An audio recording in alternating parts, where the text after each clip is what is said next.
आज हम लोग जो एनसीईआरटी का पर्यावरण, हमारा पर्यावरण जो बुक है, उसका जो पहला चैप्टर है पर्यावरण, उसमें जो भी इम्पोर्टेंट पॉइंट है उसको हम लोग देखेंगे, एक एक दो दो लाइनों में उसको देखेंगे। तो चलिए स्टार्ट करते हैं। जो है पर्यावरण क्या होता है, तो पर्यावरण हमारे जीवन का मूल आधार है। पर्यावरण हमारे जीवन का मूल आधार है।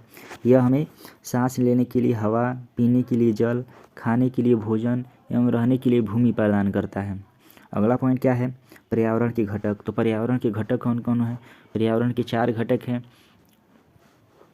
पहला है प्राकृतिक रूप से, पहला है जल, जिसको जलमंडल बोलते हैं। दूसरा है वायु, तो वायु से हो गया वायुमंडल।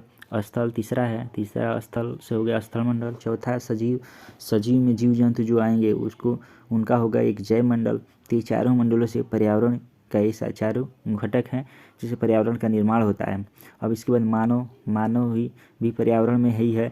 तो एक व्यक्ति के रूप में एक परिवार, एक समुदाय, एक धर्म, एक शैक्षिक, आर्थिक, राजनीतिक स्थिति, ये सबको प्रदर्शित करता है एक मानव। अब देखिए अगला पॉइंट है प्राकृतिक पर्यावरण।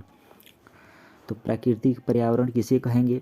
अब देखिए प्राकृतिक पर्यावरण जो होगा भूमि, जल, वायु, पेड़ पौधे, जीव जंतु मिलकर प्राकृतिक पर्यावरण बनाते हैं।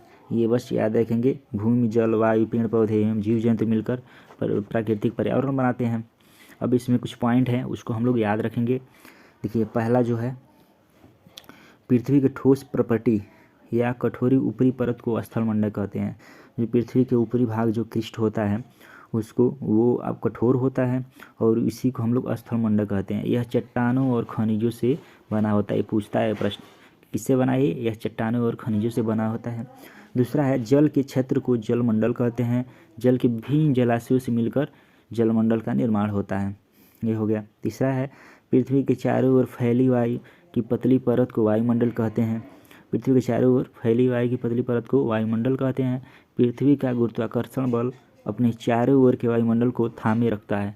पृथ्वी का जो गुरुत्वाकर्षण बल है के कारण ही जो पृथ्वी के चारों ओर वायु है ये स्थिर रहती हैं। तो ये हो गया। अब चौथा पॉइंट है, पादप एवं जीव जंतु मिलकर जैव मंडल या सजीव संसार का निर्माण करते हैं, जहाँ स्थल, जल एवं वायु मिलकर जीवन को संभव बनाते हैं। ये हो गया। अब 5 जून को विश्व पर्यावरण दिवस मनाया जाता है। ये भी मोस्ट इम्पोर्टेंट पॉइंट है। 5 जून को विश्व पर्यावरण दिवस मनाया जाता है। अगला पॉइंट है परितंत्र। तो परितंत्र क्या होता है? परितंत्र को हम लोग देखेंगे। देखिए पेड़ पौधे, जीव जंतु एवं मानव अपने आसपास के पर्यावरण पर आश्रित होते हैं। सही बात है। प्रायः वे एक दूसरे पर भी आश्रित हैं। जीवधारियों का आपसी एवं अपने आसपास के पर्यावरण के बीच सहसंबंध ही परितंत्र का निर्माण करता है। अब इसके उदाहरण कौन कौन है? वन, घास स्थल, रेगिस्तान, पर्वत, झील, नदी, महासागर, ये सब क्या हैं? परितंत्र के उदाहरण हैं। अब देखिए इसी तरह से इसमें जो भी पर्यावरण वाला जो चैप्टर है, ये जो था उसमें से जो भी इम्पोर्टेंट था हम लोग आज लोग देख लिए। अगले चैप्टर में हम लोग इससे भी बढ़िया जो पॉइंट होगा उसका हम लोग पढ़ेंगे अगले चैप्टर में। चलिए धन्यवाद देखने के लिए।